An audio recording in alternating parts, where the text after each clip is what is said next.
Shalom Bapak Ibu Saudaraku yang terkasih dalam Tuhan. Puji Tuhan, bersyukur hari ini kita diizinkan untuk boleh bertemu kembali dalam ibadah. Ya, saya berharap ibadah online kali ini yang terakhir, dan kita berharap minggu depan kita akan bersama-sama untuk mengikuti ibadah di gereja. Kita doakan secara khusus di Sukoharjo supaya secara khusus Kecamatan Sukoharjo menjadi zona hijau kembali, dan kita kembali dalam keadaan aman mengadakan ibadah dengan aturan yang ada. Oleh sebab itu Bapak Ibu Saudaraku yang terkasih Tuhan, saya yakin ketika Bapak Ibu Saudara sampai saat ini rindu kapan sih kita boleh bersekutu. Kalau saya melihat di status dari Bapak Ibu Saudara, saya temukan banyak mereka yang sudah rindu untuk bersekutu, kadang pasang foto ketika berada di gereja. Itu menandakan bagaimana kerinduan kita untuk boleh bersekutu kembali di gereja. Sehingga Bapak Ibu Saudaraku yang terkasih Tuhan, hari ini saya mencari kenapa toh sampai setiap kita itu memiliki kerinduan untuk datang di gereja. Kita rindu untuk bersekutu di gereja. Sebenarnya apa sih istimewanya? Apa sih keistimewaan dari persekutuan di dalam gereja? Apa keistimewaan persekutuan kita di dalam persekutuan di dalam Kristus?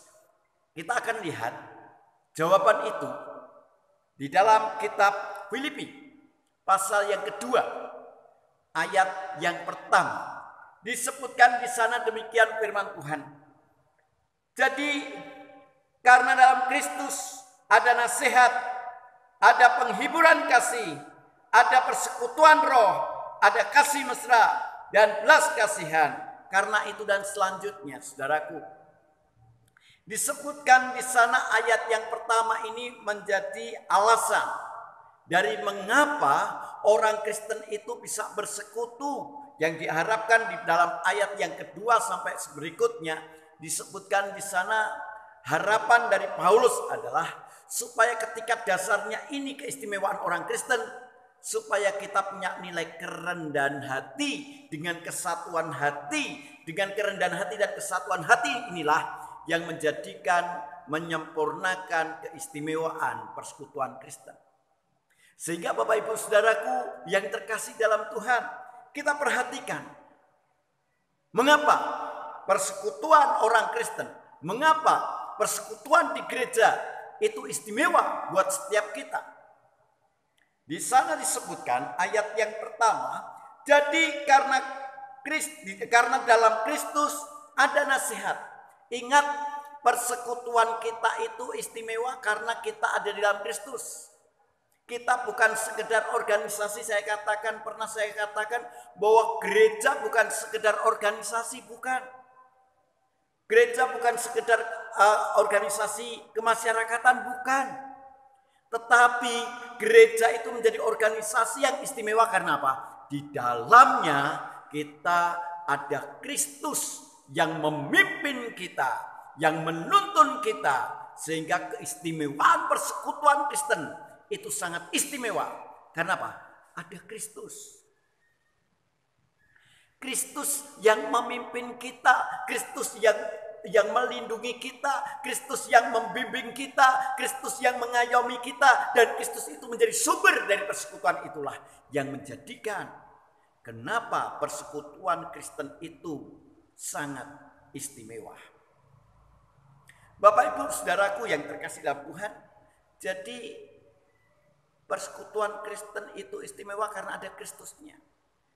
Istimewanya di bidang apa? Coba perhatikan di sana. Jadi karena dalam Kristus ada kunci yang pertama, nasihat. Bapak Ibu, ketika kita berada di gereja, kita selalu mendapatkan wejangan. Kita mendapatkan nasihat. Melalui kebenaran firman Tuhan kita diingatkan. Ketika kita datang di gereja, mungkin dalam pergumulan kita berangkat dari rumah, dalam pergumulan kita dari kehidupan kita dalam pergumulan masuk gereja, kita memuji Tuhan, dikuatkan melalui firman Tuhan. Kita ditegur oleh Tuhan, kita diingatkan oleh Tuhan, kita dimotivasi oleh Tuhan. Melalui apa? Melalui kebenaran firman Tuhan yang pertama. Yang kedua, saudara, melalui teman-teman kita, saudaraku yang terkasih Tuhan, bahkan sampai saat ini saya masih meyakini, Bapak Ibu, bagaimana orang-orang di atas kita, maaf kalau boleh saya katakan, saya mungkin masih muda, di atas saya masih ada yang lebih sepuh lagi. Melalui wejangan dari mereka yang dewasa di dalam Tuhan, yang bertumbuh di dalam Tuhan, mereka mengingatkan kita, ayo kita sebagai orang percaya seperti ini. Bahkan ketika kita melihat satu figur yang begitu istimewa dalam Tuhan menjadi panutan buat kita untuk kita bertumbuh di dalam Tuhan. Jadi di dalam Kristus itu ada nasihat melalui kebenaran firman Tuhan. Melalui teman-teman kita, melalui orang-orang yang kita anggap dewasa, melalui orang-orang yang kita anggap dengan punya keistimewaan. Mereka membagikan nasihat buat kita. Siapapun kita butuh nasihat. Saudara butuh nasihat. Siapapun kita butuh nasihat, bahkan seperti saya pun butuh nasihat. Dan inilah keistimewaan ketika kita ada dalam wadah persekutuan di dalam Tuhan, yang Kristus itu menjadi pemimpin kita. Di situ kita mendapatkan nasihat. Sehingga Bapak Ibu, tentunya kita kalau sudah mendapatkan nasihat, sekarang yang menjadi pertanyaan adalah bagaimana kita mensikapi nasihat itu. Gunakan nasihat itu. Dan saya tahu setiap apa yang dinyatakan oleh kebenaran firman Tuhan itu bermakna buat kita. Tetapi berdampak atau tidak itu pengaruh dari keputusan hidup kita. Jadi Bapak Ibu Saudaraku, mari ketika ada wejangan firman Tuhan, ketika ada wejangan dari orang-orang yang lebih sepuh dari kita, ketika itu sesuai dengan firman Tuhan, tangkap itu, terapkan itu. Dan itu akan berdampak luar biasa buat kita. Baik di dalam Tuhan, di dalam Kristus, dalam persekutuan dalam Kristus, itu ada nasihat, saudara. Jadi istimewanya, karena dalam persekutuan Tuhan itu ada nasihat. Buat kita yang kita menjadi orang Kristen tentunya akan menjadi orang yang istimewa. Karena apa? Kita ngikutin nasihat wejangan-wejangan itu. Hidup kita tertata. Dan ingat, wejangan dalam Kristus itu luar biasa, saudaraku yang terkesan Tuhan. Kita diajari dengan berkat Tuhan yang begitu luar biasa. Saya sungguh bersyukur menjadi orang Kristen. Karena ajaran-ajaran Kristen, ajaran-ajaran yang Tuhan Yesus ajarkan kepada kita, nasihat yang Tuhan berikan kepada kita, luar biasa, dahsyat, berbeda dengan ajaran dunia. Dan kita punya keistimewaan. Menjadi orang pribadi, menjadi pribadi yang istimewa. Karena apa? Kita diberkati.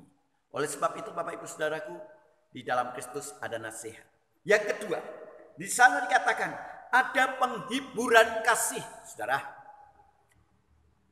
Ketika kita hidup sebagai manusia, kita tidak luput dari masalah. Bahkan ketika hari ini kita ngikuti kehidupan kita, ya, dampak dari corona ini ternyata kalau kita perhatikan bukan hanya berdampak kepada penyakit, tetapi bisa berdampak kepada ekonomi, bisa berdampak kepada psikologi, bisa berdampak kepada sosial kemasyarakatan. Ini dampaknya begitu luar biasa. Dan tentunya di dalam setiap kehidupan kita mengalami dampak. Saya temukan bahkan saat ini, akhir-akhir ini, secara khusus saya bergumul untuk hidup kita, untuk seluruh saudara-saudara kita di jemaat kita secara khusus. Ketika kita lihat beberapa saudara kita harus resign, bahkan harus sementara tidak masuk kerja. Saudaraku yang terkasih dalam Tuhan, masing-masing kita mungkin memiliki pergumulan. Tetapi ketika kita masuk di gereja, ketika kita bertemu dengan teman-teman kita mengalami sesuatu yang sama. Bukan karena sama terus kita dihibur, tidak, saudara. Tetapi ketika kita mengalami sesuatu yang sama, kita diingatkan, kita dikuatkan. Ora apa-apa, tenang podo kok. Ning aku sembahyang dan aku akhirnya diberkati oleh Tuhan. Ini yang luar biasa. Jadi di dalam persekutuan di dalam Kristus itu ada penghiburan kasih. Kita mendapatkan sentuhan kasih dari saudara-saudara kita. Ayo semangat. Ayo kerjakan. Apa yang bisa kita kerjakan? Podo kok, tapi aku semakin diberkati dengan kondisi ini. Justru aku semakin merasakan berkat Tuhan. Ini saudara, yang namanya di dalam Kristus ada penghiburan kasih. Jadi kalau saudara-saudara kita sedang mengalami situasi yang mungkin sedang tidak nyaman, mari kita sebagai orang-orang percaya saling menguatkan, ya, saling meneguhkan. Karena inilah fungsi persekutuan kita. Jadi saudara, kenapa kita menjadi orang Kristen ini kok rindu bersekutu di gereja, rindu untuk bertemu, rindu untuk memuji Tuhan? Karena yang pertama, di dalam Kristus itu ada nasihat. Yang kedua, di dalam Kristus itu ada penghiburan kasih. Kita dikuatkan, kita diteguhkan, kita mendapatkan penghiburan yang luar biasa. Karena apa? Kristus melalui saudara-saudara kita menghiburkan, menguatkan kita. Firman Tuhan memberikan penghiburan dan kekuatan buat kita. Sehingga Bapak Ibu Saudaraku yang terkasih Tuhan, istimewanya persekutuan Kristus karena Kristus ada di dalamnya. Kita mendapatkan wejangan, kita mendapatkan firman, penghiburan dari firman Tuhan.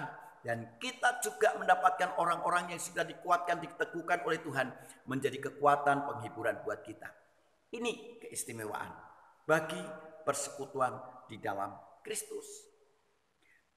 Jadi ada 2 poin yang sudah kita pelajari, dan yang ketiga saudaraku yang terkasih dalam Tuhan, di sana dikatakan ada persekutuan roh. Ya, persekutuan roh. Bapak Ibu Saudaraku yang terkasih dalam Tuhan, ketika kita ada di gereja, ketika kita ada dalam ruangan ini, kita bersama-sama bersekutu untuk apa? Mendapatkan api. Iman yang selama ini, maaf, mungkin selama kurang lebih 2 bulan kita stay di rumah, kita tinggal di rumah. Ya, baik, mungkin saya sudah berusaha untuk melayani dengan metode, dengan formula yang ada, berusaha dengan sedemikian rupa, Bapak Ibu Saudaraku yang terkasih Tuhan, menguatkan, meneguhkan saudara. Tujuannya yuk kita tetap bersekutu, walaupun kita hanya satu keluarga, kita bersekutu. Saya berdoa buat saudara.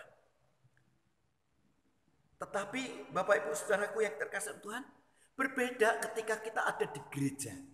Ada persekutuan roh, ada roh keluarga ini, roh kudusnya bekerja atas keluarga ini, roh kudusnya bekerja atas keluarga ini. Kita iman itu dibangkitkan, iman itu dibakar bersama-sama, dibangun bersama-sama. Di situ kualitas iman kita akan semakin didewasakan. Sehingga Bapak Ibu Saudaraku yang terkasih Tuhan, ketika kita bersekutu, kita menyatukan iman kita, kita saling menguatkan satu dengan yang lain. Kita yang umat diingatkan, saudaraku yang itu begitu kuat, aku harus kuat. Sehingga kita dibakar oleh api Roh Kudus untuk kita bertumbuh bersama-sama dalam Tuhan. Untuk itu, di dalam persekutuan Kristus, yang ketiga itu adalah ada persekutuan roh, yang artinya apa? Ketika kita bersekutu, ketika kita bersatu di gereja, kita mendapatkan berkat yang luar biasa. Iman kita dibangun di dalamnya. Iman kita bertumbuh di dalamnya. Iman kita berkembang di dalamnya. Bahkan sampai iman kita berbuah. Karena apa? Karena kita bersekutu di dalam Kristus. Jadi Bapak Ibu Saudaraku yang terkasih dalam Tuhan, luar biasa.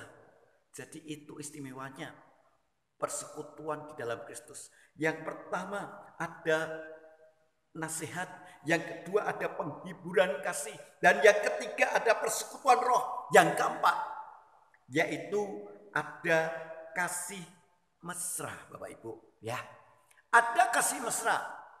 Kasih mesra itu bukan terus ada boleh katakan sembarangan seperti liberal seperti itu, tidak, saudara. Tetapi kasih mesra yang ada pada kita, coba kita perhatikan bagaimana hubungan antara orang muda dengan orang tua, bagaimana perhatian orang tua kepada orang muda, bagaimana hubungan antara gembala dengan jemaat, bagaimana hubungan antara jemaat dengan gembala, bagaimana persekutuan hubungan antara gembala dengan pembela sidang. Saudaraku yang terkasih Tuhan, ada hubungan yang baik sekali. Di sana dikatakan mesra itu bicara tentang apa? Harmonis, saudara. Dan ini harus kita bangun, saudara. Dan ini yang menjadi keistimewaan kita. Untuk itu, ya, ketika kita tidak bersama di gereja, kita pengen ketemu karena apa? Karena di situ ada kasih mesra. Ya, mungkin selama ini kita tidak bisa berjabat tangan untuk sementara ini, tidak apa-apa. Walaupun fisik kita tidak bersentuhan, fisik kita tidak berjabat tangan, tetapi kasih kita tetap menyentuh mereka. Maaf Bapak Ibu, ketika datang di gereja, berikan senyum. Ini repot kalau misalnya kita datang di gereja, sudah tidak salaman, wajahnya bersengut. Jadi cuman datang di gereja, cuman, waduh saudaraku yang terkasih Tuhan, kasihan yang lain. Ini persekutuan istimewanya apa? Istimewanya ini loh, kita punya senyuman. Kalau saya punya satu pernyataan seperti ini, bahkan saya rindu ini menjadi tulisan yang baik. Saudara, disebutkan seperti ini. Iman adalah imun buat diriku, tetapi senyumku adalah imun buat saudaraku. Saudara, jadi ternyata iman itu buat kita itu imun yang luar biasa, kekuatan yang luar biasa. Tetapi senyum kita kepada orang lain itu ternyata imun buat orang kita, buat orang lain, saudara. Ya, senyum kita kepada orang lain itu merupakan imun buat mereka karena mereka, wah, mak terus ya pena ya. Jadi saudara, mari ketika datang gereja mungkin kita nggak salaman, tapi minimal berikan senyum sebelum duduk seperti ini. Ya, kita begini nggak apa-apa, saudara. Tapi saudaraku yang terkasih Tuhan, ini di dalam Kristus itu ada persekutuan atau boleh dikatakan ada kasih mesra. Ayo bangun. Bapak Ibu saudaraku yang terkasih Tuhan. Ketika kita lihat besok, mungkin ketika kita ibadah, maaf boleh saya sampaikan sekarang sekalian, bahwa besok ketika kita ibadah, kita memang harus memakai standar kebersihan yang luar biasa, ya. Kita harus pakai protokol kesehatan. Maaf, saya matur di sini sekalian. Mungkin nanti di sana akan disediakan termogan yang itu akan dites kepada kita. Ketika kita dites, mungkin karena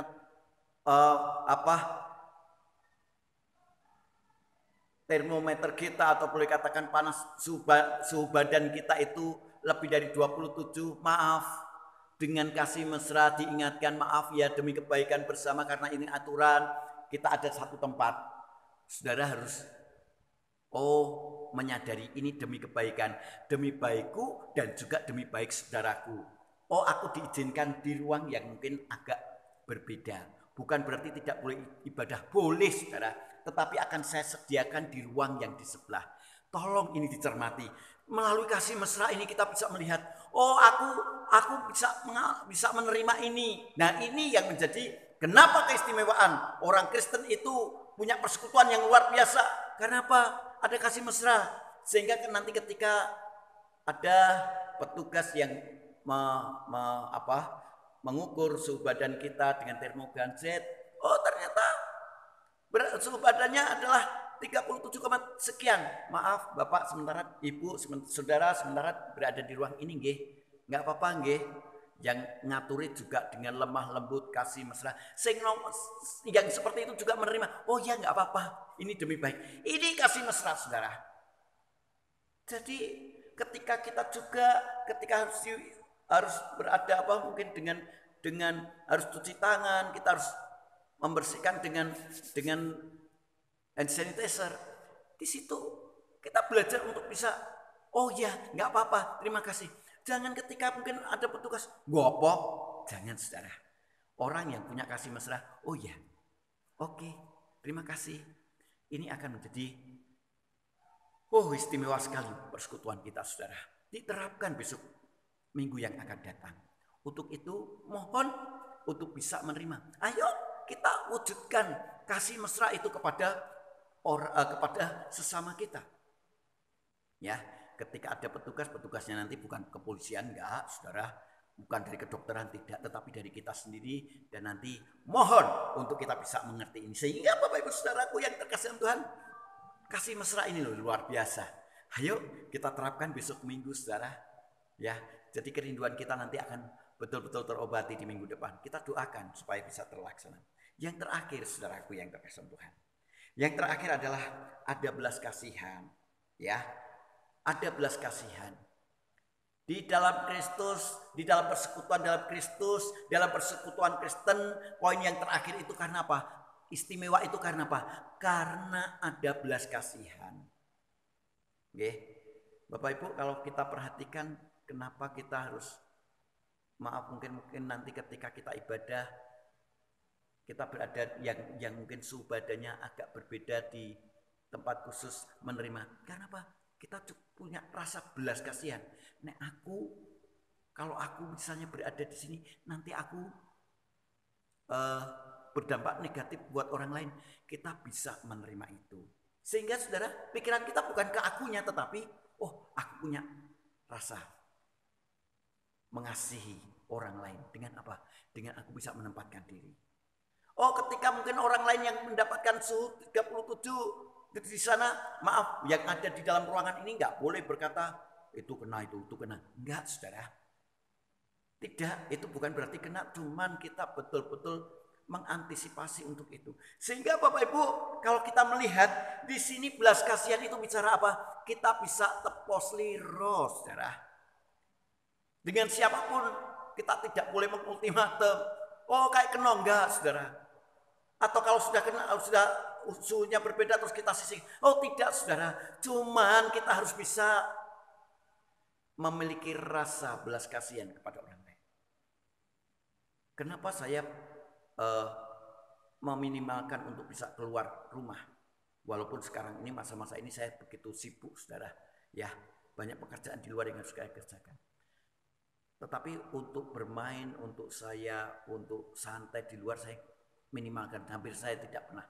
Kecuali memang ada tugas pekerjaan harus saya kerjakan, saya di luar. Tapi setelah pulang saya bersihkan semua. Kenapa saya berbuat seperti itu? Saya menjaga keluarga saya. Karena saya punya belas kasihan kepada istri saya. Saya punya rasa kasihan kepada anak-anak saya. Saya punya rasa kasihan kepada seluruh anggota gereja. Kalau saya misalnya seenaknya sendiri apa yang terjadi, kalau ada terjadi sesuatu banyak yang terdampak. Untuk itu dengan langkah itu saya menunjukkan belas kasihan, saya menunjukkan rasa kasih saya kepada keluarga, kepada tetangga, kepada saudara seiman di gereja ini. Itu karena apa? Karena kita memiliki persekutuan dalam Kristus. Untuk itu Bapak Ibu Saudara, ini keistimewaan kenapa kita begitu rindu untuk bersekutu. Karena memang benar saudara, di dalam Kristus itu ada nasihat. Di dalam Kristus itu ada penghiburan kasih. Di dalam Kristus itu ada persekutuan roh. Di dalam Kristus itu ada kasih mesra. Dan di dalam Kristus ada belas kasihan. Ini yang menjadikan kita rindu untuk selalu bersekutu. Untuk itu Bapak Ibu, mari kita sambut dengan new normal ini dengan hati yang benar-benar menerapkan kekristenan dalam hidup kita. Kita sambut dengan sukacita tetapi dengan hati-hati, sehingga betul-betul kita akan gunakan kesempatan ini sebaik mungkin, dengan pengertian sebaik mungkin. Tujuannya adalah untuk kemuliaan dan keagungan nama Tuhan.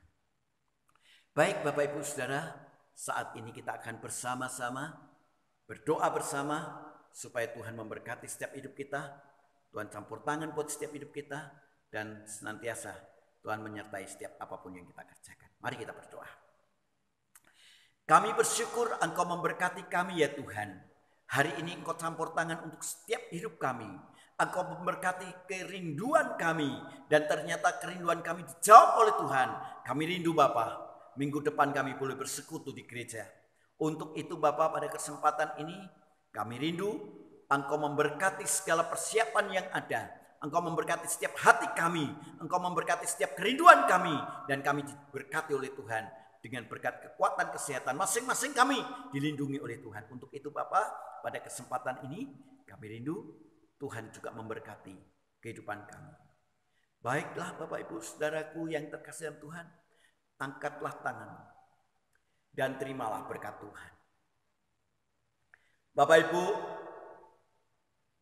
Saudaraku yang terkasih di dalam Tuhan, terimalah berkat damai sejahtera yang daripada Allah Bapa, kasih daripada Tuhan Yesus Kristus, serta penyertaan daripada Roh Kudus menyertai hidupmu senantiasa, sehingga diberkatilah hidupmu, diberkatilah kesehatanmu, diberkatilah kekuatanmu, diberkatilah keluargamu, diberkatilah ekonomimu, diberkatilah pekerjaanmu, diberkatilah usahamu, dan apapun yang kamu perbuat akan dibuat berhasil oleh Tuhan.